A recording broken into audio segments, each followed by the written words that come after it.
Eu ainda tenho que ir verificar há quanto tempo estamos em Mateus, porque eu já não me lembro. Deve ser uns 3 ou 4 anos. E estamos no capítulo 18, faltam 10. Então já saímos da metade. Okay? Já saímos da metade e vamos caminhando para o fim. Na verdade, na fase em que nós estamos, já é o fim do ministério de Jesus. Okay? E nós hoje vamos entrar numa secção nova de Mateus. Okay? Vamos entrar no capítulo 18 e esta secção vai até ao capítulo 20. E este é o quarto grande discurso de Jesus. E Mateus coloca 5 grandes discursos de Jesus no Evangelho de Mateus. Okay? Isto fazendo lembrar, porque os leitores de Jesus, primordialmente quem eram? Eram judeus. Okay? Então, 5 grandes discursos faz lembrar-se 5 quê? Pentateuco. 5 primeiros livros. Moisés. Ok? Então, o Pentateuco. Então, 5 grandes discursos por parte de Jesus. O primeiro grande discurso, que é o seu primeiro sermão, nós encontramos-lo aonde? Alguém se lembra? Mateus 5, o Sermão do Monte. Então, Mateus capítulo 5 vai até ao capítulo 7. E aí Jesus vai colocar frente a frente a falsa religião, a religiosidade baseada no mérito próprio, nas obras, versus o Evangelho da Graça. Jesus vai detonar todo o sistema religioso deles. Porquê? Porque eles seguiam as Escrituras erradas? Não. Eles tinham as Escrituras. O problema é que eles distorciam as Escrituras, colocavam regras além daquilo que as Escrituras pediam, além daquilo que Deus pedia, e faziam dizer aquilo que a Bíblia não diz. E então as pessoas viviam um sistema onde, para alcançar o favor de Deus, estava dependente do seu desempenho e do seu mérito. Então Jesus vai detonar tudo isso. Porque esse sistema religioso também fomenta uma outra coisa. Aquilo que nós encontramos com facilidade nos fariseus e também, se calhar, em nós próprios. O quê? Hipocrisia e arrogância. As duas coisas. Quando aquilo que é baseado quando a nossa espiritualidade é baseada no desempenho, nós vamos mais confiar naquilo que vai para fora e naquilo que os outros veem. E a nossa confiança nessa forma de viver vai estar na aprovação dos outros em função daquilo que nós fazemos. E por isso nós vamos ficar arrogantes, vaidosos ou então hipócritas. Porque vamos estar a mostrar para fora aquilo que nós não somos cá dentro. Então Jesus vai detonar isso no Sermão do Monte. E Jesus vai dizer que esse sistema de viver um relacionamento com Deus não só é inútil, mas também é prejudicial. E é prejudicial por causa disso, por causa da arrogância, por causa da hipocrisia, e além disso terá um resultado inesperado para aqueles que o vivem. Qual é o resultado inesperado? Está lá no finalzinho do capítulo 7 de Mateus, em que as pessoas vão estar diante de Jesus, vão dizer: Senhor, mas em teu nome eu fiz isto e aquilo, eu preguei, eu expulsei demónios, eu fiz isto, aquilo e aquilo outro. E Jesus vai dizer o quê? Eu não te conheço. Eu não te conheço. Então Jesus, no fundo, está a dizer: vocês, a forma como vocês estão a viver a vossa vida com Deus, a forma como vocês estão a viver a vossa adoração com Deus, só vos leva à arrogância, à hipocrisia e ao auto-engano. Vai chegar no fim e vão descobrir que construíram a vossa casa em cima da areia. Okay? Então o primeiro sermão de Jesus é esta bomba. Esta bomba que vai detonar a religiosidade baseada no desempenho e vai trazer o Evangelho da Graça. Jesus vai dizer que todos estão perdidos e que todos precisam de um Salvador. Então esse é o primeiro grande sermão de Jesus. Expõe o Evangelho do Reino. O segundo grande discurso de Jesus é dirigido aos discípulos, capítulo 10, onde Jesus lhes dá instruções para enviar os discípulos, a fim de que eles vão, preguem o Evangelho, a fim de que eles façam milagres também, para que o Evangelho do Reino possa ser espalhado, para que outros discípulos possam ser feitos. Então Jesus dá instruções sobre o discipulado. No terceiro grande discurso está no capítulo 13, onde Jesus conta as parábolas do Reino. As parábolas do Reino são histórias do cotidiano que visam transmitir princípios espirituais, onde Jesus quer ensinar especificamente nestas parábolas aqui sobre o Reino de Deus. Em que o Reino de Deus, e lembrem-se, Mateus, temos de trazer sempre isto aqui para nós, Mateus está a escrever para judeus. Os judeus tinham determinada expectativa sobre como ia ser o reino que o Messias ia instaurar, um reino físico, um reino que ia trazer a glória de Israel novamente. Então Jesus, pelas parábolas, vai dizer que o reino dele é um reino que não tem nada a ver com isso. Okay? É um reino que é sobrenatural e que rebenta com todas as expectativas. É sobrenatural porque ele vai ter um crescimento a partir de uma semente como a do grão de mostarda. Ninguém vê, ninguém sabe. A maioria não vai aceitar. É uma minoria. E aqui temos a parábola dos 4 solos. É uma minoria que vai querer fazer parte deste reino. Mas esta minoria vai fazer com que o reino desabroche e cresça de uma forma que ninguém esperava. Okay? Então, Jesus, nesse sermão, vai falar, ou nesse conjunto de parábolas, no seu discurso, vai falar do reino e do caráter, da natureza do reino. Então, esse é o terceiro. Nós entramos no quarto, por isso agora vou falar do quinto. O quinto está lá no final. O quinto está nos capítulos 24 e 25, em que Jesus fala da segunda vinda.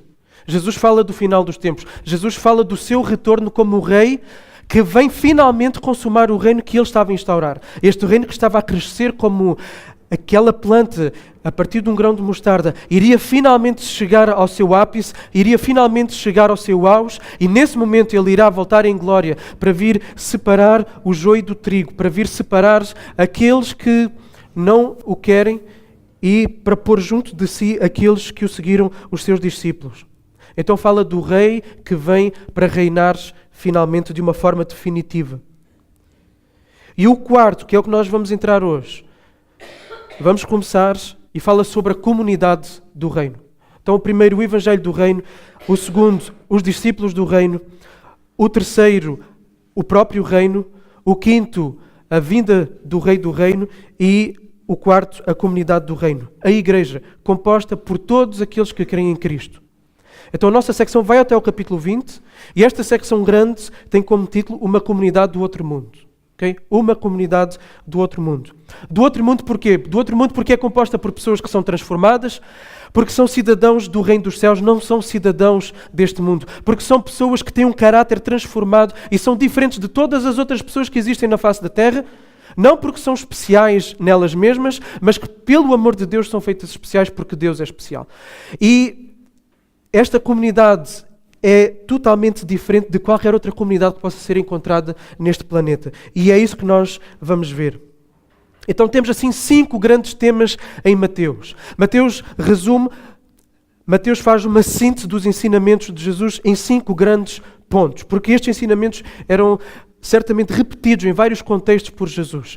E Mateus vai resumi-los e vai pô-los em 5 blocos. Como que pilares que devem estar na igreja. Pilares centrais para a vida da igreja. Então são os 5 pilares que são fundamentais para a vida da igreja. O Evangelho, o discipulado, o reino de Cristo, a vida em igreja e a segunda vinda. Esses 5 pilares da vida da igreja. Por isso o texto que nós vamos ver hoje é completamente incontornável. É fundamental na própria palavra de Jesus.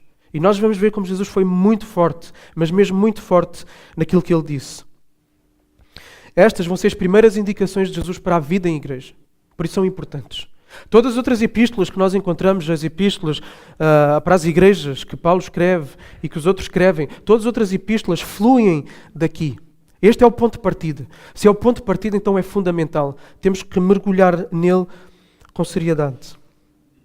A vida em igreja, este texto vai nos mostrar o facto de haver um grande pilar em Mateus, naquilo que era o ensino de Jesus, vai nos dizer que a vida em igreja não é uma opção. Que a vida em igreja não é uma opção. Está ao lado do próprio Evangelho. Está ao lado do discipulado. Está ao lado da segunda vinda de Cristo. A vida em comunidade não é opção para aquele que se diz seguidor de Jesus. Então este texto é fundamental. Vamos então, Mateus 18, 1 a 4.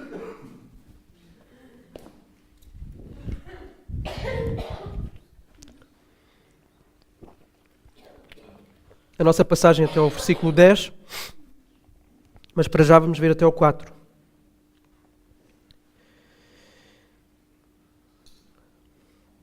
Diz assim: naquela hora, os discípulos se aproximaram de Jesus e perguntaram: quem é o maior no reino do céu? Jesus chamou uma criança, colocou-a no meio deles e disse: em verdade vos digo que se não vos converterdes e não vos tornardes como crianças, nunca entrareis no reino do céu. Portanto, quem se tornar humilde como esta criança, esse será o maior no reino do céu. Vamos orar. Senhor Deus, rogamos o teu auxílio neste momento. Tratando-se de uma verdade tão fundamental para nós e que tu queres que nós a interiorizemos e que a vivamos, Então pedimos o teu auxílio. Sabemos que comunidade, conforme tu queres, só é possível se o teu Espírito Santo agir, porque aquilo que tu pedes de nós aqui é sobrenatural. Então rogamos que o teu Espírito abra os nossos olhos, o teu Espírito quebre os nossos corações de pedra, o teu Espírito nos faça viver aquilo que nós encontramos nas próprias palavras de Jesus. E é no nome dele que nós oramos, confiados nele e no Espírito dele que habita em nós e que está aqui nesta manhã. Que seja o teu Espírito a falar, no nome de Jesus. Amém. Então vão ser basicamente 2 pontos. O primeiro ponto é o requisito para a entrada e para o sucesso da comunidade dos céus é a humildade. Okay? O requisito para entrar no reino dos céus, o requisito para o sucesso da comunidade cristã é a humildade. E esta passagem é muito conhecida. Todos nós aqui, há muito ou há pouco tempo na igreja, certamente já teremos ouvido falar nisto aqui, que temos que ser como crianças. Esta verdade certamente já entrou pelos nossos ouvidos. Os discípulos já estavam a assimilar que Jesus era o Messias. Isso já estava a entrar na cabeça deles. E como tal, eles esperavam que Jesus fosse implementar o seu reino. E eu já tenho falado disto várias vezes. Um reino físico. Okay? E Jesus instaurando um reino físico, certamente haveria aqueles que iriam reinar com ele, iriam governar com ele. E os discípulos, sendo parte do grupo restrito e íntimo de Jesus, eles achavam que iam ser eles. Por isso eles estavam a discutir aqui quem é que vai ser, no fundo, o braço direito de Jesus. Quem é que vai mandar? Quem é que vai ser o maior no reino dos céus? É esta a discussão que eles estão a ter. Okay? E esta discussão não é a primeira vez que ela acontece, esta discussão é recorrente entre os discípulos. Okay? Agora, por que esta discussão? É possível que esta discussão também tenha surgido por causa de Pedro. Como já temos visto, Pedro era o líder nato do grupo. Pedro era aquele que tomava muitas vezes a palavra. Pedro era aquele que muitas vezes representava o grupo nas respostas que eram dadas a Jesus. Pedro também foi aquele que saiu do barco. Pedro era aquele mais impulsivo. Pedro foi também que disse a Jesus, não, tu não vais morrer. Pedro tem esta figura de destaque. Okay? E a certa altura, Jesus pergunta, e nós vimos isso no capítulo 16, quem é que as pessoas dizem quem eu sou? E quem é que vai responder? É Pedro. E Pedro vai dizer o quê? Pedro vai dizer, tu és o Filho de Deus. Okay? Então há esta noção de que Jesus é o Messias e é Pedro quem vai dizer. Okay? E depois Jesus vai fazer uma afirmação. E Jesus vai dizer, Pedro, eu vou edificar a minha igreja em cima da tua liderança e da tua afirmação. Okay? E estas coisas estão ligadas. Eu vou construir a minha igreja em cima da tua liderança, nós vemos o papel predominante que Pedro tem em Atos, e em cima dessa afirmação que não podemos separar da pessoa, okay? Da afirmação do Evangelho de que Jesus é o Filho de Deus. Okay? Então aí vê-se que Pedro está a ter este lugar de destaque, vê-se que está a ter este lugar de liderança. Agora, instantes logo a seguir, Jesus vai dizer pela primeira vez que ele tem que sofrer, que ele tem que ser morto. E o que é que Pedro diz? Não, calma aí, Senhor, tu não vais fazer isso. Tu não podes morrer. E Jesus diz o quê? Para trás de mim, Satanás. Pedro, na sua impulsividade, vai ser uma pedra de tropeço, vai ser uma fonte de tentação para Jesus. Satanás vai usar as palavras de Pedro para tentar Jesus. E isto diz-nos também para a nossa vida, fazendo aqui uma aplicação, que tudo aquilo, ou a maior parte das coisas que são fruto da impulsividade, servem para ser tentação para os outros. Okay? Impulsividade nunca é bom. E sempre pode levar os outros a cair em pecado. Então, Jesus repreende Pedro. E esta repreensão é dura. Isto provavelmente vai fazer com que os outros discípulos pensem, bom, Jesus aqui está a mandar Pedro baixar a bola. Então quer dizer que há espaço para algum de nós poder subir. Okay? Isto parece política, mas é assim mesmo. Então, porquê? Porque aí está no coração de todos. E nós às vezes acusamos os políticos daquilo que está no nosso próprio coração. E se nós estivéssemos no lugar deles, se calhar faríamos igual ou pior. Okay? Isso é o problema do coração sem Deus. Okay? Então começou a haver esta disputa. Quem é que vai ser o maior? Talvez Pedro já não seja a pessoa mais indicada. Quem é que dentre nós vai ser o maior? Então esta era a discussão que eles estavam a ter. Sabemos que existia este desejo de proeminência, este desejo de grandeza, este desejo de destaque, de influência, de poder. E Jesus vai fazer o quê? Jesus vai fazer uma ilustração viva ali à frente deles. Jesus vai pegar numa criança e vai trazer ali para o meio deles. E ele vai estabelecer um princípio que é fundamental. Só entra no reino do céu quem é como uma criança. Princípio fundamental. Só entra no reino dos céus quem é como uma criança.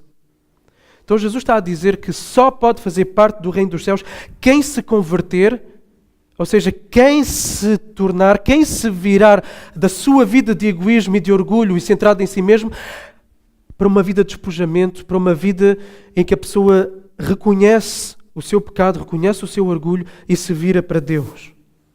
Quem se torna igual a uma criança. O que é que Jesus quis dizer com isso? O verdadeiro discípulo tem que ser igual a uma criança no quê? Na pureza? As crianças são puras, são inocentes, não têm pecado? Não. Em pecado me concebeu a minha mãe, disse David no Salmo 51. E basta ter um bebê para perceber como é que o coração já vem sujo. Então as crianças têm pecado, a Bíblia diz isso. Então em que é que a pessoa tem que ser como uma criança? O próprio Jesus vai responder no versículo seguinte. Versículo 4, salvo erro. Quem se tornar humilde como esta criança? Humildade em que sentido?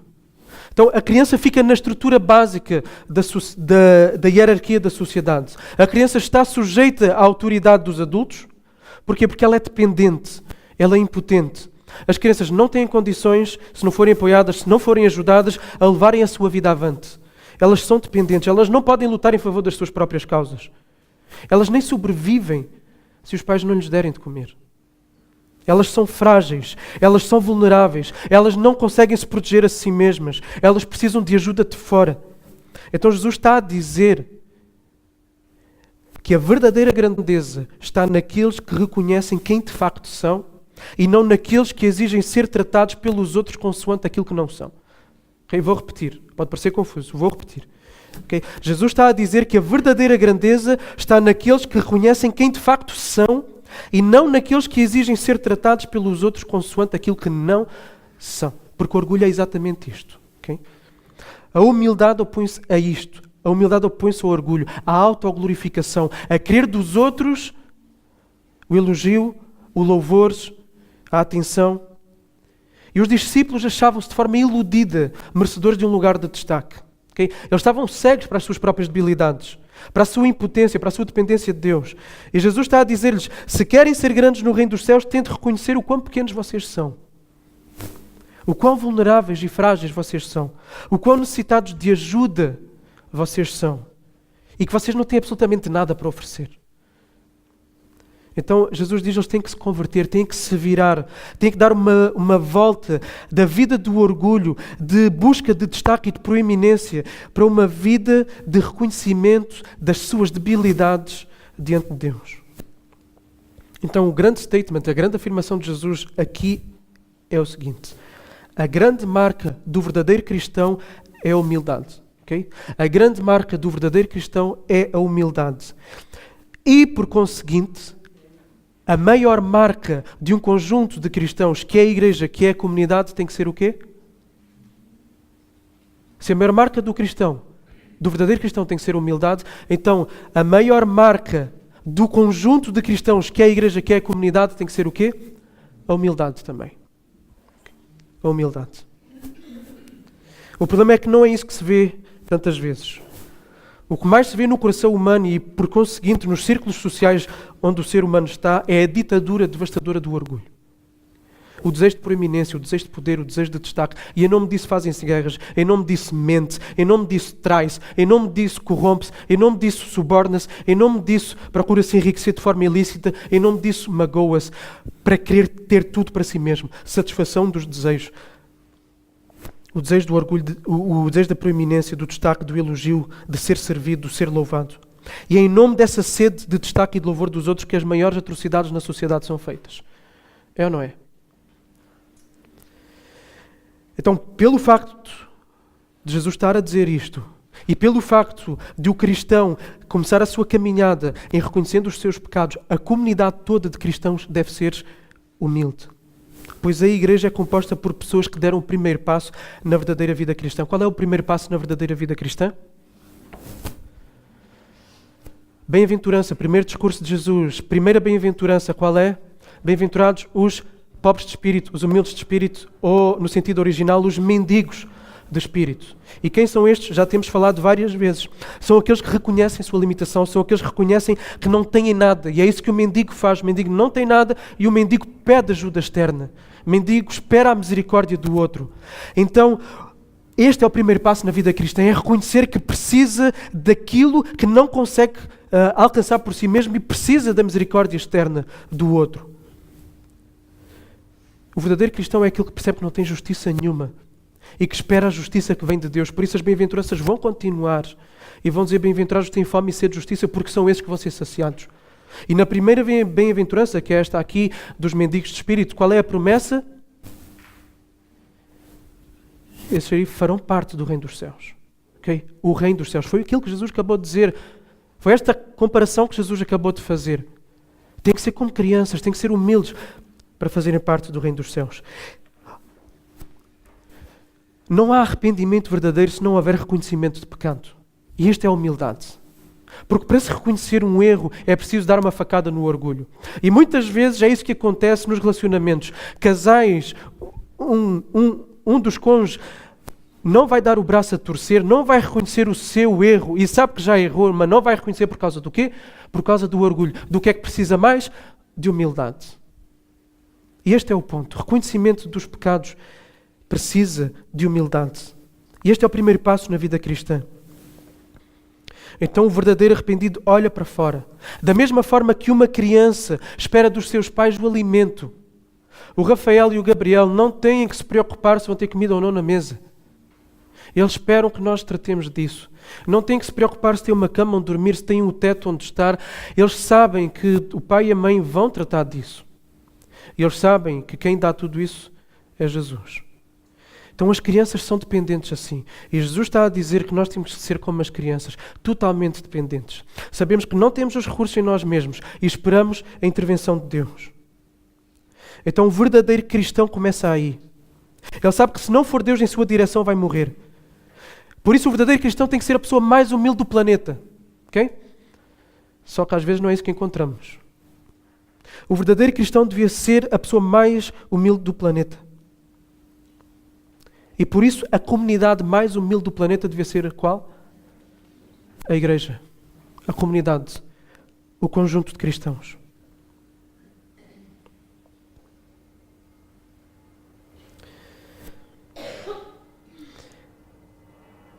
A igreja devia ser o lugar no mundo com mais pessoas humildes por metro quadrado. Okay? Devia ser o lugar no mundo com pessoas mais humildes. Vazias de si mesmo, vazias do ego. E eu quero abrir uma passagem, convido que possam abrir comigo em 2 de Samuel, capítulo 9. Segundo livro de Samuel 9.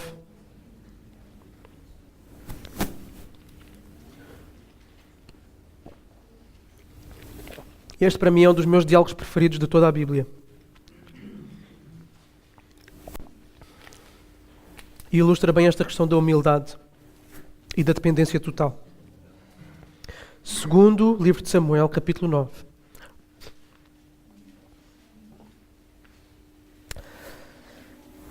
Então cá vamos nós. Então David perguntou: ainda resta alguém da família de Saul para que eu possa fazer o bem por amor de Jonatas? Ok, contextualizar. David aqui é rei. Saul era o rei anterior que Deus disse: não vais mais ser rei por causa do teu comportamento. Então Deus destituiu Saul como rei, mas Saul quis se agarrar ao poder. Okay? E Saul perseguiu David porque sabia que Deus o tinha instituído como rei. A determinada altura, Saul está numa batalha, Saul morre. Okay? Então Saul está morto.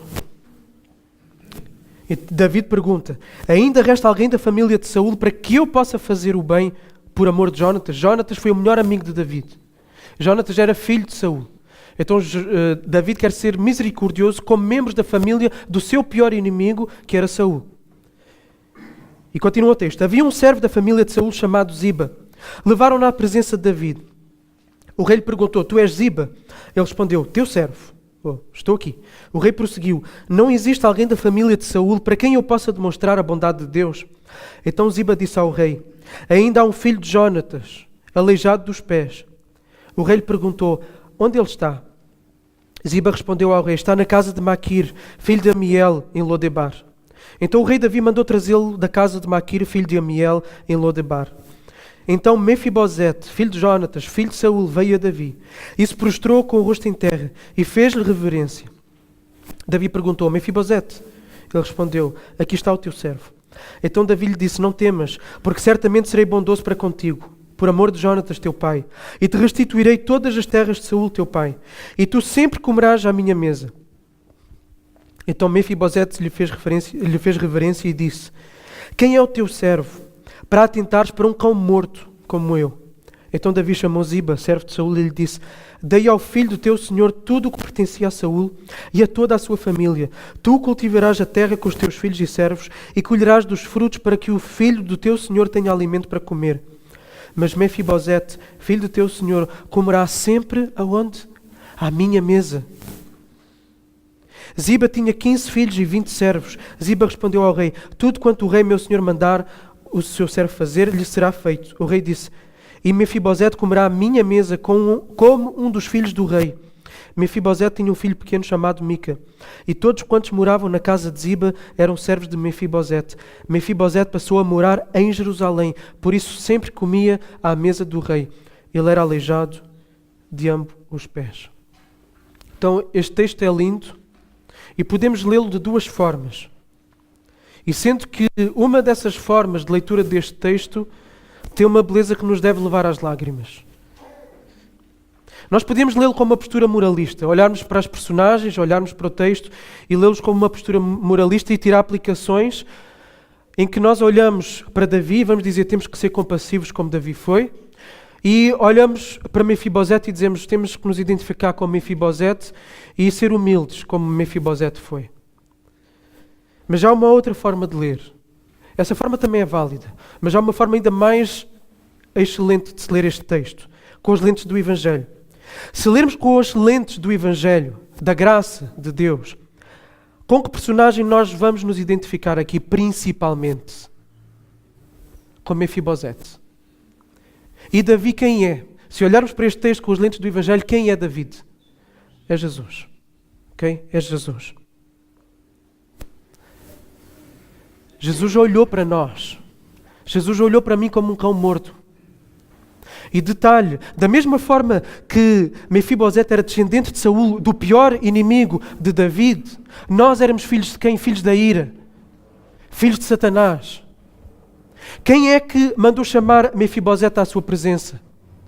Foi David. Quem é que nos chama? Quem é que nos atrai por meio da sua graça irresistível à sua presença? É o próprio Deus. É o próprio Deus. Mas nós éramos inimigos. Onde é que Ele nos sentou? À sua mesa. À sua mesa. Ele nos senta à sua mesa. Por quanto tempo? Para sempre. E habitamos aonde? Mefibosete passou a habitar na cidade do rei, em Jerusalém. Nós passamos a ser cidadãos do reino da luz, não mais das trevas. Isto é pregar o Evangelho a partir de passagens como estas. E pessoal do Sempre Feliz, é assim que nós temos que ensinar os nossos adolescentes e as nossas crianças. Passar o Evangelho. Mostrar que tudo o que está para trás é apenas sombra e tipo e amostra daquilo que está por vir e se completar em Cristo Jesus. É assim que nós temos que apresentar o Antigo Testamento. Não só com princípios moralistas do que temos que fazer ou não fazer. Porque aquilo que nos vai atrair para fazermos o que temos que fazer é sermos conquistados por esta beleza. Esta beleza de que Jesus foi gracioso desta mesma forma e que nós não somos mais do que um cão morto diante da sua presença, totalmente dependentes da sua graça.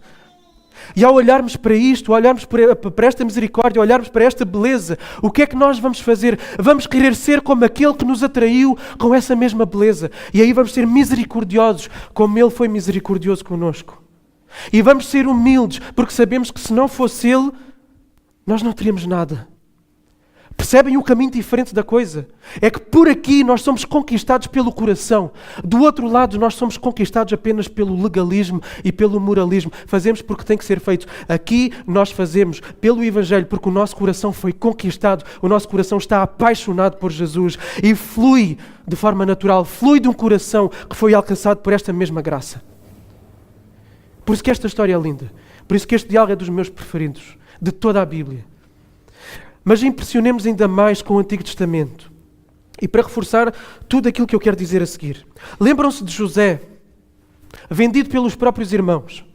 Ok? Porque ele era lá o favoritinho do pai. E os irmãos tinham ciúmes.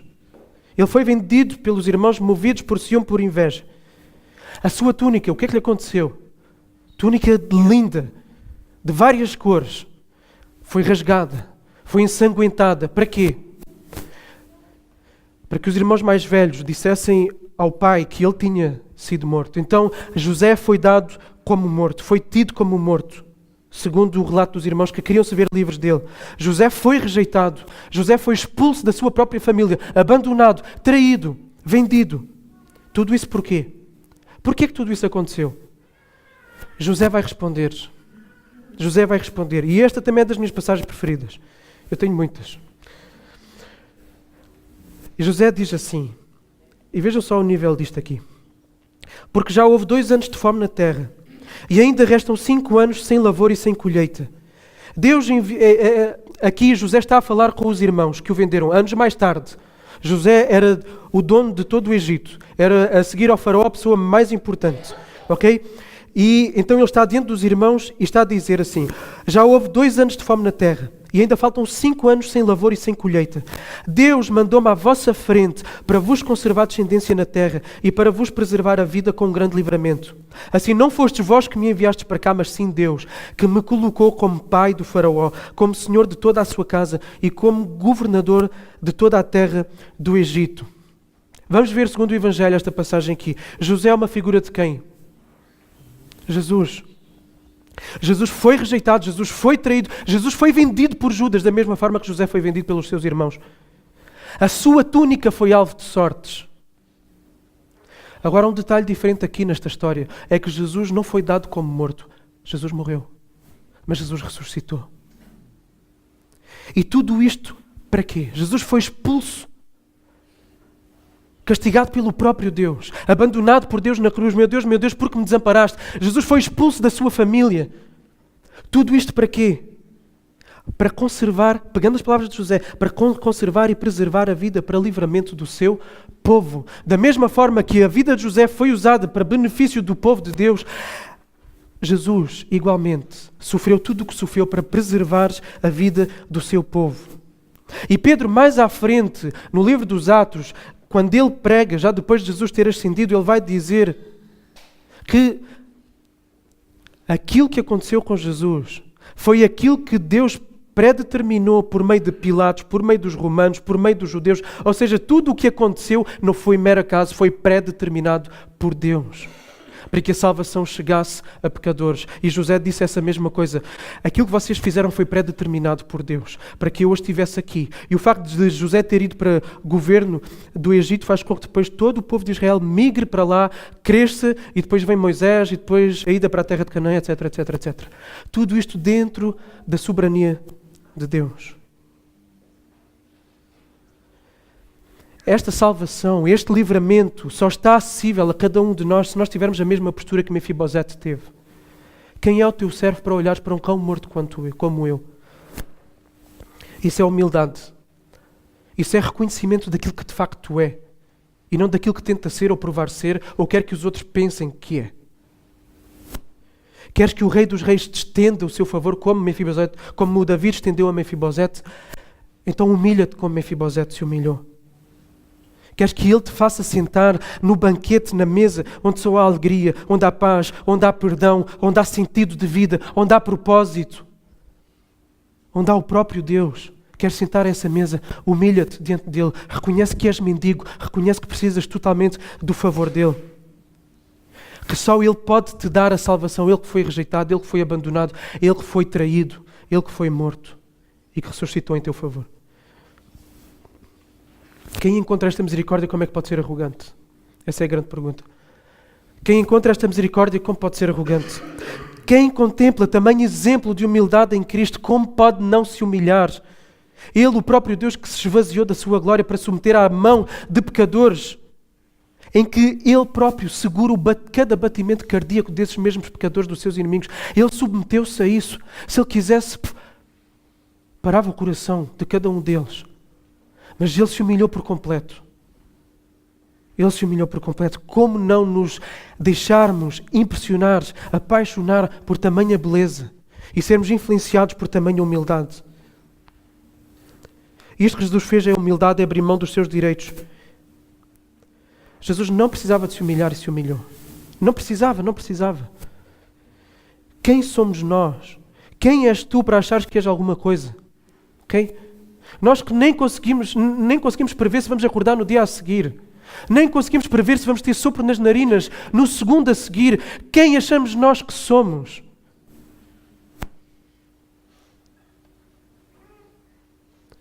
O problema é que nós achamos que temos que ser os maiores. E por causa disso, por acharmos que temos que ser os maiores, nós maltratamos e ferimos aqueles que estão à nossa volta. Porque achamos que temos que ser servidos por toda a gente. E tal como este assunto era recorrente entre os discípulos, e lembrem-se, eram discípulos, eles tinham deixado tudo para seguir Jesus, eram discípulos, mas este tema era recorrente. E da mesma forma que era recorrente junto dos discípulos, certamente também é recorrente junto dos discípulos de Jesus de todos os tempos, incluindo hoje, século XXI, dia 31 de março de 2019, em Faro, Nação Bíblica. O orgulho é uma tentação recorrente para todos nós, ok? Para todos nós, o querer o destaque, o querer ser visto como grande, o querer ter poder de influência sobre os outros é algo presente em nós. O querer que os outros reconheçam algo que fizemos por eles é fruto do orgulho. E ficamos ofendidos quando não demonstram gratidão. Por isso, não poucas vezes, por causa do orgulho, não poucas vezes vamos nos decepcionar uns aos outros, vamos ferir uns aos outros. Isso vai acontecer. E quem vem para a comunidade, para a igreja, achando que isto vai ser mil maravilhas, não vai ser. Não vai ser, seja qual for a comunidade da terra, seja qual for a igreja que vão encontrar. Vamos muitas vezes mostrar orgulho e não humildade, mas isso faz parte da transformação sobrenatural que a vida em comunidade proporciona. Lá está, a vida em comunidade vai fazer o quê? Vai fazer aflorar os podres do orgulho de cada um. E é expondo os podres que os podres podem ser tratados. E é na comunidade sobrenatural, conduzida pela palavra e pelo Espírito, que o orgulho vai começar a ser tratado e que a humildade vai começar a desabrochar. Porque é na vida em comunidade que Cristo é exposto. Cristo é exposto por meio da pregação da palavra. Cristo é exposto por meio do batismo. Cristo é exposto por meio da ceia. Cristo é exposto por meio daquilo que cantamos. Cristo é exposto por meio do que oramos. Cristo é exposto pela vida uns dos outros, pelos dons através dos quais nós edificamos mutuamente. Então isso vai fazer com que nós sejamos edificados, transformados. O orgulho vai morrendo e a humildade vai nascendo. Isto só acontece em comunidade. Só acontece em comunidade. Então a igreja deve ser uma comunidade de pessoas humildes. Só de pessoas humildes. E o problema é que existe esta batalha, esta luta. A comunidade dos verdadeiros crentes é uma comunidade das pessoas que sabem quem são. Nós não somos aquilo que os outros dizem quem somos, ou aquilo que queremos ser. Nós somos aquilo que Deus diz que nós somos. E o que é que Deus diz que nós somos? E é isto que vai revolucionar toda a nossa forma de gerir este assunto. Esta é a chave principal, ok? Guardem isto aqui. Esta é a chave. Aquilo que vai determinar a forma como nós vamos lidar com o nosso orgulho e com a nossa humildade é sabermos quem nós somos em Deus. Deus olha para nós em primeiro lugar como pecadores. Então sabemos que somos pecadores. Sabemos. E cada um de nós deve se perceber como o pior dos pecadores. Okay? Somos pecadores. Isso mata o nosso orgulho. Mas ao mesmo tempo nós sabemos quem nós somos em Cristo. Alcançados pela graça, alcançados pelo seu favor. Ele nos dá a mesma herança que Cristo tem. Somos co-herdeiros com Cristo. Iremos passar toda a eternidade com Ele. E por isso nós temos uma segurança de identidade. Nós não precisamos de provar a ninguém coisas que nós não somos, porque em Cristo nós já somos tudo aquilo que poderíamos querer ser nesta vida. Não há mais nada, não há dinheiro, não há status social que possa nos dar aquilo que Cristo já nos deu. Por isso não vamos lutar para ser quem nós não somos. Não vamos exigir ser tratados por outros para podermos ter a imagem daquilo que nós queremos ser, porque em Cristo nós já podemos ter tudo aquilo que nós poderíamos desejar verdadeiramente. Então o que tem que haver aqui é um reajuste dos nossos desejos, o que tem que haver aqui é um reajuste daquilo que nós queremos ser. E para isso nós temos que olhar para Deus. Para isso nós precisamos da vida em comunidade. Percebam, isso só existe na vida em comunidade. Só existe na vida em comunidade. Por isso quem quer viver uma vida longe da comunidade perde todos estes benefícios. Não é um cristão, nem nunca será um cristão saudável. Nunca na vida. Não pode ser, por causa disto aqui. Havendo humildade, há tudo para que a igreja floresça. para que a igreja cresça, os dons desabrochem, sem inveja, sem ciúmes, sem uns se maltratarem uns aos outros. Começa a florescer unidade, verdadeira comunhão entre todos e por aí fora. Okay? O problema é a velha natureza, o velho homem que quer sempre tentar vir ao de cima. Traz aquele velho orgulho rançoso que só traz destruição. E Jesus, por causa disso, vai fazer uma terrível advertência, que nós vamos ver agora, nos últimos versículos. Esta segunda parte tem como título uma comunidade que se automutila e que não mutila aos outros. Okay? Uma comunidade que se automutila e que não mutila aos outros. Versículo 5.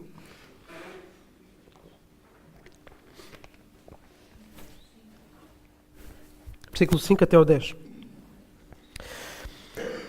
Okay, Jesus disse é preciso ser como criança. E Jesus vai dizer agora: quem recebe uma destas crianças em meu nome recebe a mim. Mas a quem fizer tropeçar um destes pequeninos que creem em mim, seria melhor se lhe pendurassem no pescoço uma pedra de moinho e afundasse nas profundezas do mar. Sim, foi Jesus que disse isto. Okay? Depois ele diz: ai do mundo por causa dos escândalos, pois é inevitável que eles venham. Mas ai do homem de quem o escândalo vier. Ou seja, vai haver escândalos, mas ai daquele por quem vem o escândalo. Versículo 8.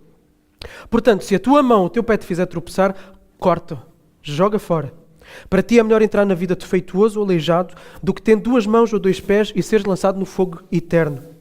E se o teu olho te faz tropeçar, arranca-o e joga fora. Para ti é melhor entrar na vida com um só olho do que tendo os 2 olhos ser lançado no inferno do fogo. Atenção, não desprezeis nenhum destes pequeninos, pois eu vos digo que os anjos deles no céu sempre veem a face do meu Pai que está no céu. Jesus está a dizer aqui que quem recebe uma dessas crianças, ou seja, um dos discípulos, não estamos a falar de crianças literais, estamos a falar dos discípulos, porque é esse o contexto da passagem. Okay? Quem recebe um destes discípulos é a mesma coisa que estar a receber quem? Jesus. Jesus. Há uma identificação tal entre Jesus e os seus discípulos que quem recebe um discípulo é a mesma coisa que estar a receber o próprio Jesus. Porquê? Porque o discípulo pertence a Jesus. Porque o próprio Jesus habita por meio do seu Espírito no discípulo. Então, por essa afirmação, nós podemos perceber o valor que tem um discípulo para o próprio Jesus. E tem tanto valor que Jesus vai ser muito duro aqui. E chocante. Jesus vai dizer que quem fizer tropeçar um desses discípulos, quem fizer pecar, seria melhor que nem existisse, seria melhor que morresse, seria melhor que tivesse uma pedra de moinho que só poderia ser arrastada por animais. Uma pessoa não consegue arrastar essa pedra, atada uma pedra no pescoço e lançado no fundo do mar. Jesus está a dizer que quem fizer tropeçar um dos meus discípulos, era melhor que lhe acontecesse isso. Perante tal seriedade, perante tal afirmação, o que é que nós podemos depreender de um valor de um discípulo para Jesus? Este assunto é de tal seriedade que a palavra escândalo ou tropeço vai-se repetir de diferentes formas aí por 5 vezes no texto. Okay? Jesus está a dizer que os discípulos são tão importantes para ele que quem os faz tropeçar era melhor que morresse, que nem existisse. Agora, um marido e um pai sabe bem o que isso é. Okay? O marido e um pai sabe bem o que isso é. Se alguém maltratar a esposa ou os filhos, é a mesma coisa que estar a maltratar quem? Ele mesmo. E nem é a mesma coisa. É pior. É pior. Por isso, homem que é homem de verdade, e aos homens aqui, homem que é homem de verdade, tem que lutar pela sua esposa, pelos seus filhos. Agora, nos versículos 8 e 9, Jesus tende esta ideia e vai dizer que tão sério quanto fazer tropeçar alguém é permitir que coisas na nossa vida nos façam tropeçar e afetar a nossa saúde espiritual. Jesus está a dizer que não só os outros são vulneráveis, mas Jesus está a dizer também o quê? Que nós mesmos somos vulneráveis. Okay? Nós mesmos somos vulneráveis. Ou seja, Jesus está a dizer que a própria pessoa deve zelar por si mesma. Porque se é de facto humilde, okay? Se a pessoa é humilde, ela deve ter consciência que ela é vulnerável, que ela é frágil, que ela é sujeita a cair em tentação e por isso ela deve ter uma atitude dramática com o seu pecado. Okay? Por isso que Jesus diz, se a tua mão te faz tropeçar, corta. Se o teu olho te faz tropeçar, arranca. Atitude dramática conosco mesmos. Rigor. E isto porquê também? Porque as nossas quedas não afetam só a nós mesmos. As nossas quedas afetam quem está à nossa volta. Por isso este rigor. Não só por nós, mas também pelos outros. Quantas vezes aquilo que nós fazemos e achamos que vai... Não, isto é só da minha conta. Quantas vezes não fere quem está à volta? Quantas vezes um vício não afeta as pessoas que estão mais próximas? Quantas vezes o meu mau caráter não afeta quem está perto de mim? Quantas vezes a minha falta de gestão de tempo ou a minha preguiça vai afetar a minha família ou o meu local de trabalho? Então a minha santidade tem diretamente a ver com o amor ao próximo. E por isso Jesus está a dizer, se a tua mão te faz tropeçar, corta, porque assim também pode afetar quem está à tua volta. Então tem que haver esta atitude drástica. O discípulo de Jesus nunca se deve conformar a contextos, a situações, a hobbies, a práticas, a lugares, a pensamentos, a amizades, a posturas que sejam fonte de tentação e de tropeço. Ou mais, que atrapalhem a sua progressão na vida cristã, no serviço ao próximo, incluindo a família, no casamento, na sociedade, na igreja, no evangelismo. Então o discípulo de Jesus deve ser rigoroso com a sua própria santidade. Ok? Então é melhor automutilação do que mutilação do outro. Okay? É melhor ir mutilado para os céus do que mutilar alguém. Em seguida, Jesus volta a exortar para que se cuide dos seus discípulos. Ele vai dizer que os anjos deles estão no céu diante de Deus. Que os anjos dos seus discípulos estão nos céus diante de Deus. E Hebreus vai-nos falar que, de facto, existem anjos para ministrarem aos crentes. Então os anjos estão ao serviço de Deus para auxiliar os crentes. Por isso é melhor que ninguém se meta com o Filho de Deus. É melhor que ninguém se meta com o Filho de Deus. Porque os anjos estão ao serviço de Deus para auxiliar os crentes. Este discurso parece muito possessivo, não parece? Muito possessivo, muito forte, muito violento. O que é que isto demonstra quando nós somos capazes de tudo para proteger alguém? O que é que isso demonstra do nosso amor em relação a essa pessoa? Que amamos muito e que somos capazes de qualquer coisa por ela. É isso que Jesus está a dizer. Os meus discípulos são desta importância para mim.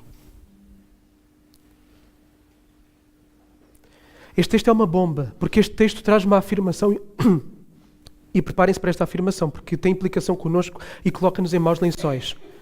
A forma como tratamos o outro é a forma como tratamos Cristo. Ok? A forma como tratamos o outro é a forma como tratamos Cristo. A forma como eu e tu tratamos o irmão da igreja, mesmo aquele irmão que eu não gosto, mesmo aquele irmão que já me magoou, mesmo aquele irmão que já me decepcionou, se eu lhe dou troco na mesma moeda, eu estou a tratar Cristo dessa mesma forma. A forma como eu trato o outro é a forma como eu trato Cristo. Tal e qual, sem tirar nem pôr. Então, que responsabilidade, que peso e que medo, que temor. Que temor. Quem tem medo não vai ultrapassar essa linha. Espera aí, Cristo está nesta pessoa. Eu não vou falar mais dela. Eu não vou fofocar, não vou murmurar contra ela. Eu não vou alimentar maus pensamentos contra ela. Eu não vou falar mal dela nas costas. Porque quando eu estou a falar mal dela, eu estou a falar mal de Cristo. Quando eu estou a humilhá-la, eu estou a humilhar a Cristo. Quando eu estou a pensar e a alimentar pensamentos e eu não estou a perdoar, é a mesma coisa que se eu estivesse a fazer contra Cristo. Entendamos isto. Porque as implicações, as consequências disto é que nós vamos viver numa comunidade. Imaginem só se todos nós nos tratarmos aos outros como se tratássemos o próprio Cristo que estivesse à nossa frente.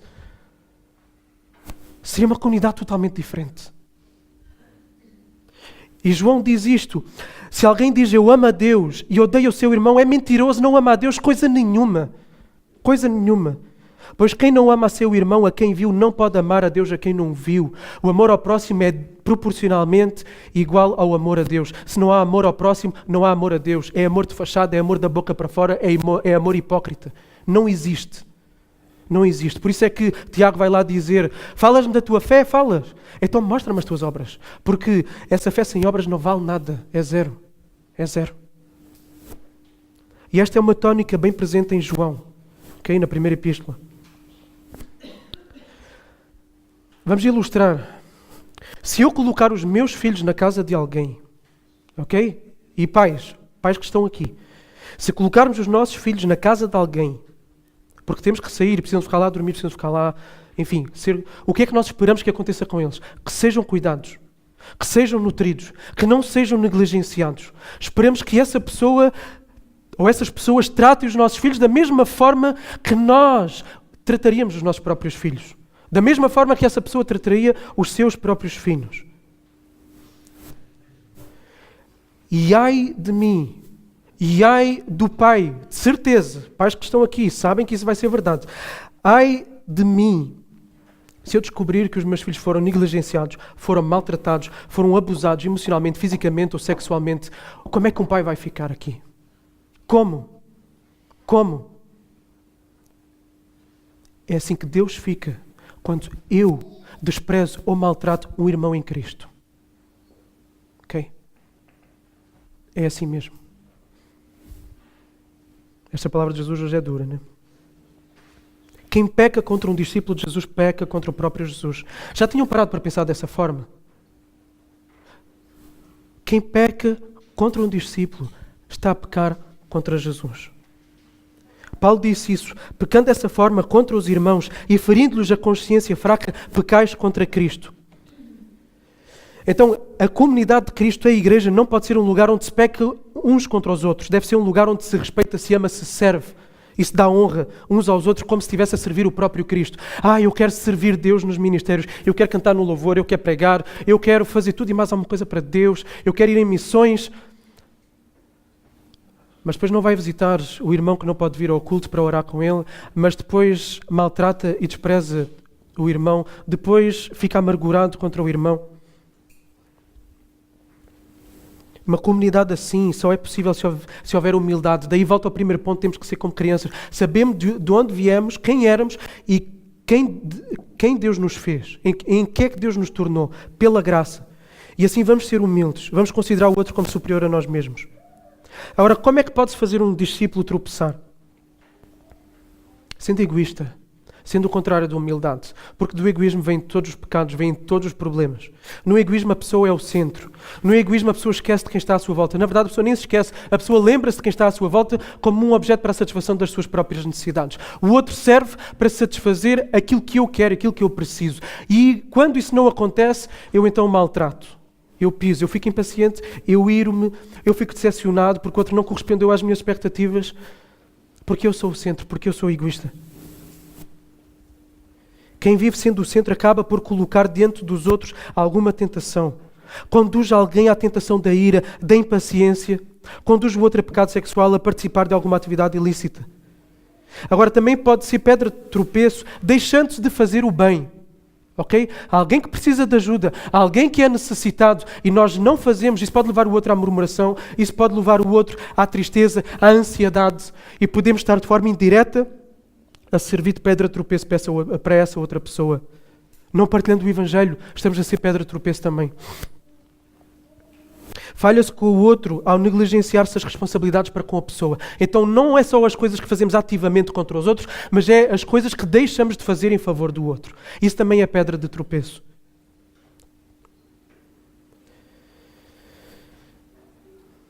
Então há múltiplas formas de nós falharmos com os outros. Jesus é muito duro. E é por causa disso aqui, percebam, que Jesus é muito duro com os fariseus. Ok? Jesus vai ser muito duro num outro momento com os fariseus, porque os fariseus, por meio do seu ensino errado, estavam a levar os outros a não viver uma vida com Deus. Ao mesmo tempo, temos aqui um outro princípio importante. Qual é? O de que para nós não nos acharmos maiores ou melhores que ninguém e assim não maltratarmos os outros, devemos ser rigorosos connosco próprios. Okay? Se formos rigorosos connosco próprios, a tendência de maltratar o outro vai diminuir. Porquê? Porque vamos ser rigorosos na nossa autoanálise. Ao sermos rigorosos na nossa autoanálise, vamos perceber o quê? Que somos pecadores. E que os outros, afinal, não são tão maus quanto nós pensávamos, porque nós, afinal, somos piores do que eles. Ok? Autoanálise. Por isso é que o momento de confissão de pecados é importantíssimo. Ok? E nós fazemos aqui na igreja também de forma pedagógica, para depois fazermos em casa. E o nosso problema muitas vezes é que nós não alimentamos isto aqui no sentido de percebermos e de colocarmos o nosso coração diante de Deus para Ele sondar e nós vermos as nossas debilidades e fraquezas. Okay? Quem é verdadeiramente rigoroso consigo mesmo vai perceber que não tem tantas mãos para cortar como aquelas que tem. Vai perceber que devia ter mais mãos para cortar do que aquelas que tem. Não sei se percebem aqui a piada. Okay? Vai perceber que é muito mais pecador do que aquilo que ele pensa.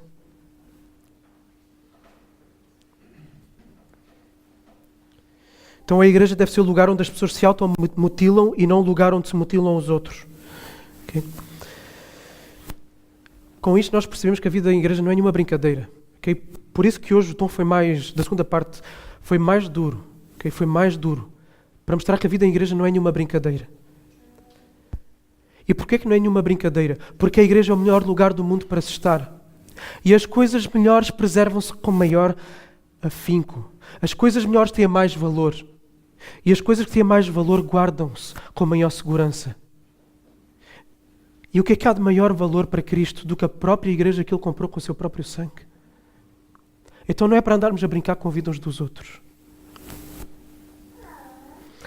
A igreja é o melhor lugar do mundo, a melhor família do mundo, porque tem o melhor Pai do universo, com todos os dons, todas as coisas boas que Ele derrama em sua família. A igreja está sob, como nós vimos no grupo familiar, a igreja está sob o cuidado e a proteção do próprio Deus. Cada crente ligado a uma igreja, cada um de nós desfruta do Evangelho que é exposto continuamente, da palavra de Deus, dos sacramentos batismo e ceia, do encorajamento mútuo, da exortação, da repreensão mútua também. Todos nós desfrutamos de tudo isso. Agora pode haver quem sinta que a igreja não é o melhor lugar do mundo. E é aí que a porca torce o rabo. Quando sentimos que a igreja não é o melhor lugar do mundo. Isso acontece porquê? Quando é que a igreja deixa de ser o melhor lugar do mundo? Quando o orgulho está em cima. Okay? A igreja tornar-se-á melhor na medida em que o orgulho diminuir e a humildade aumentar. Tudo se resume ao orgulho. Pensamos mais depressa em nós, no nosso conforto. Quando chega alguém novo, ou alguém que não encaixa nas nossas expectativas, no nosso padrão, mais depressa ficamos presos nos nossos relacionamentos habituais, ficamos no nosso grupinho da igreja. Quantas vezes vamos cumprimentar uma pessoa nova que chega na igreja, e esta é aquela tecla que bate sempre aqui. Quantas vezes fazemos isso? Obviamente que é mais fácil ficar com aquelas pessoas que conhecemos e no final do culto estar com elas, mas ir ao encontro do outro. Isso implica morrer para o outro. Mas eu sou uma pessoa tímida. Eu sou uma pessoa tímida. Ok? Nesse momento, a partir do momento em que a minha timidez é maior do que ir suprir a necessidade do outro, eu estou a ser o quê? Egoísta e orgulhoso. Ok? Timidez não pode ser desculpa para não ir ao encontro das necessidades do outro. Quando incorremos em preconceitos, julgamentos e somos facilmente levados a isto, a julgar os outros, a ter preconceitos em relação aos outros. Aquele é assim, aquele é assado. E facilmente falamos uns com os outros sobre os outros, mas não falamos com os outros com os outros. Ok? E nós devíamos de adotar a seguinte postura. E eu estou a falar a sério, eu também tenho que adotar essa postura. Temos que adotar a seguinte postura. Quando alguém nos vem dizer, irmão tal disse isto, irmão tal fez isto, espera aí. Estou, irmão. Está aqui o irmão tal a dizer que o irmão fez isto, isto, isto, isto. É verdade? É isto que nós temos que fazer. Ou então, se não passarmos por esse passo radical, podemos passar por um outro passo mais intermediário e mais amigável antes. E é dizer, ok, para tudo, não fales mais. Aquilo que tu estás a falar comigo, já falaste com o outro? Não falaste? Então, tchau. Vai falar com o outro primeiro, depois podes vir falar comigo. Isso é o que Jesus vai dizer neste capítulo 18 mais à frente. Ok? Mas logo chegaremos lá no momento oportuno. Okay? Quando tomamos a ceia, e isto aqui também é importantíssimo, e esta é outra passagem super dura, super cruel, que nós, na nossa perspectiva, podemos achar, e que às vezes não ligamos tanto quando tomamos a ceia. Porque Jesus vai dizer, ou Paulo diz, o Espírito Santo diz por meio de Paulo, que quando nós tomamos a ceia, nós devemos nos autoexaminar, porque quem toma a ceia, quem participa do corpo de forma indevida, traz o que para si mesmo? Condenação. E por causa disso, qual é a consequência? Há muitos fracos e doentes e alguns até que morreram no vosso meio. Ok? Quem não discerne o corpo, o que é o corpo? O que é o corpo de Cristo? É a igreja, somos nós. Então quando se toma a ceia, não é discernir o corpo físico de Jesus, dos braços, dos pés que foram cravados com... Não é isso. Quando se discerne o corpo, é discernir o corpo, nós, uns aos outros. E quando tomamos a ceia, se não houver essa percepção da vida em comunidade, se percebemos que há coisas que falhamos dentro dos outros, se percebemos que o nosso coração está fechado e duro para algum irmão que seja, se há perdão que não está a ser dado, então nós estamos a desconsiderar por completo o corpo de Cristo. E se é o corpo de Cristo, é o próprio Cristo. E voltamos ao mesmo princípio. E por causa disso a condenação é dura. Por causa disso, Jesus disse aquilo que amarraria uma pedra no pescoço e seria melhor que ele fosse jogado no fundo do mar. Qual é a consequência que neste texto aqui nós encontramos em Coríntio? Que quem não discerne no corpo, quem não vive esta vida de amor e de humildade uns com os outros, vai ser alvo de condenação. E por isso, há na igreja pessoas que estão doentes e é fisicamente, e que morrem é fisicamente, não é espiritualmente. O texto dá a entender isso. Agora, isto não quer dizer que todas as pessoas que estão doentes e que morrem, atenção, é por causa de pecado. Ok? É errado. Isso é o que afirma a teologia da prosperidade. Isso não é o que nós afirmamos. Ok? Mas uma consequência do pecado pode de facto ser doença e morte. Nós encontramos isso ao longo da Bíblia. Então, a vida em comunidade é coisa séria. Nós percebemos através deste texto muito séria. Por isso, se tu tens aquele desejo macabro de mutilar alguém, ok? Se queres mutilar alguém, mutila-te a ti próprio. Tá? Não mutiles o outro. Porque nós somos especialistas em esquartejar o coração e a alma e os sentimentos dos outros. E a reputação dos outros. Somos especialistas a fazer isto. Se queres mutilar alguém, mutila-te a ti mesmo. Porque eu sei que a minha reputação não vale nada. Eu sei de onde vim, eu sei quem me comprou e que foi por pura graça, não foi por nada do que eu fiz. Por isso eu não vou falar mal dos outros. Eu sei que eu sou pior. Ok? E Jesus vai dizer, hipócrita, tira primeiro a trave do teu olho antes de tentares tirar o cisco do olho do teu irmão. Este princípio é recorrente. E nós juntamos as peças todas aqui. Esmorremos o nosso corpo. Sejamos disciplinados connosco próprios. Pacientes, humildes com quem está à nossa volta. Ok?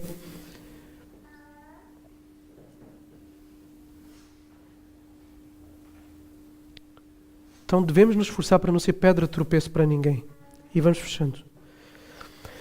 Homens, e aqui volto a bater nos homens, ok? Homens, maridos, nós, aqui, nós, os homens, ok? Homens, maridos, pais, o que for. Temos que ser um exemplo para as nossas famílias, porque se nós não formos, vamos ser pedra de tropeço para as nossas esposas e para os nossos filhos.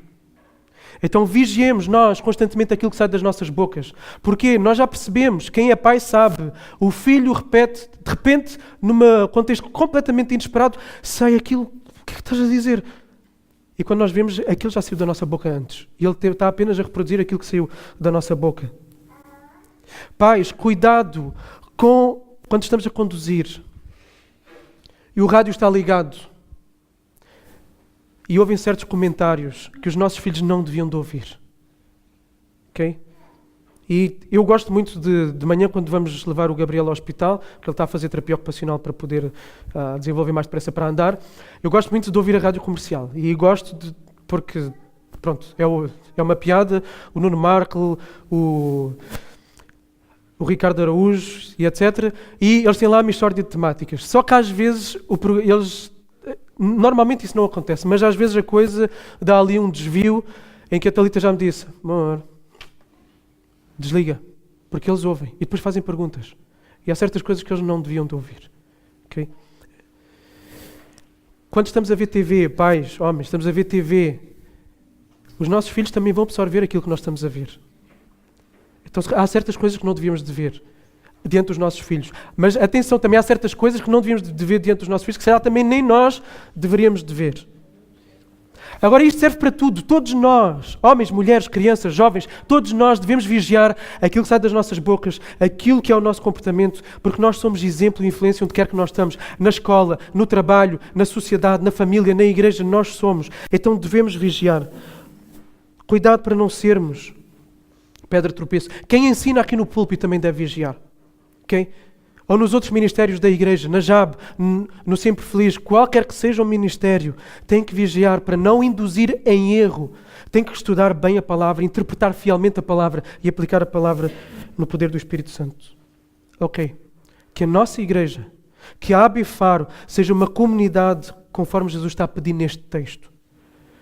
Uma comunidade em que não dá espaço ao orgulho e que faz florescer a humildade. Que a nossa igreja seja marcada por isto. Que quem entre cá dentro, que venha lá de fora, possa perceber isso. Que cada um de nós possa analisar se tem estado a ser humilde ou não. Se tem permitido que o orgulho tenha vindo ao de cima. Nós só vamos ser este tipo de comunidade por causa de Cristo. Porque Cristo foi assim connosco. Okay? Por causa do Evangelho. A igreja deve ser assim. A igreja deve ser o lugar mais atraente de toda a terra. Mais atraente. Exatamente por causa da humildade que promove a unidade, o amor, o encorajamento, a repreensão que é carinhosa, o florescimento de dons e talentos, a progressão espiritual, o serviço. Quem é que não quer viver numa família destas? Onde todos se respeitam, onde todos protegem uns aos outros? Quem é que não quer viver assim? Quem é que não quer viver numa família onde todos se tratam como se estivessem a tratar o próprio Cristo? Então nós somos chamados a viver assim. E que nós, como Igreja de Faro, tornemo-nos nesta comunidade. E que vivamos esta comunidade, esta forma de estar lá fora, no nosso trabalho, na nossa família, com os nossos colegas, na nossa escola, na universidade, para demonstrarmos exatamente do que é a fibra de uma igreja, o que é a fibra de uma comunidade verdadeiramente cristã. É uma fibra que demonstra humildade, que despreza o orgulho, que protege aqueles que estão no seu meio, que ama, que zela. Ok? Então vamos orar. Deus, obrigado por este texto.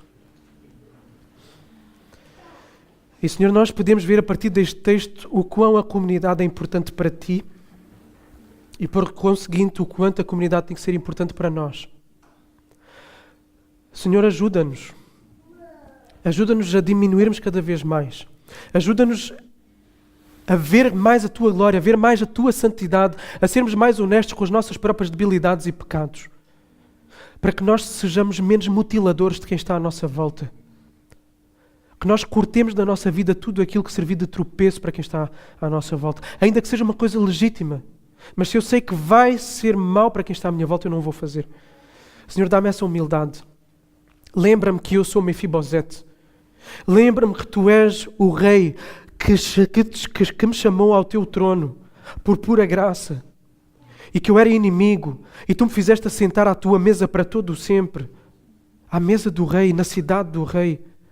Então, Senhor, eu não sou ninguém. Se eu sou alguém, eu sou em Ti. E eu não fiz por merecer, Tu me deste. Por isso, todos aqueles que estão à minha volta e que não fazem por merecer e que até me ferem e me maltratam, eu vou tratá-los como Tu me tratas, Senhor. Dá-me esse poder. E é possível ter esse poder porque Tu habitas em mim. Porque Teu Espírito está em mim. Que a nossa comunidade seja um cemitério de orgulho e seja um jardim de humildade. Amém.